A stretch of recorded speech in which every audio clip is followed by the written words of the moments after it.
आखिरकार पिछले कुछ दिनों से यूपी में फंसे प्रवासियों को वापस लाने के लिए बसों को लेकर जो राजनीतिक ड्रामा चल रहा था उसका अंत हो गया और यूपी की योगी आदित्यनाथ सरकार ने राज्य की सीमा पर अनुमति मिलने की प्रतीक्षा कर रही इन बसों को वापस राजस्थान लौटा दिया। ये ड्रामा भले ही खत्म हो गया हो, लेकिन अपने पीछे कुछ सवाल छोड़ गया है।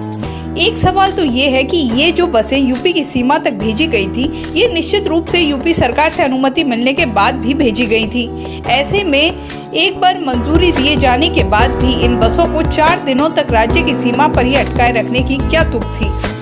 दूसरा अहम सवाल ये भी उठता है कि लॉकडाउन की घोषणा के साथ ही केंद्र सरकार की ओर से ये भी घोषणा की गई थी कि जिन वाहनों के लाइसेंस, परमिट या अन्य कागजात की अवधि इस लॉकडाउन में समाप्त हो रही है, उन्हें 30 जून तक मान्य किया जाएगा। अब सोचने वाली बात ये है कि जब केंद्र सरकार इस तरह का आदेश दे चुकी है जो कि पूरे देश में मान्य है, तो क्या यूपी सरकार पर यह आदेश लागू नहीं होता?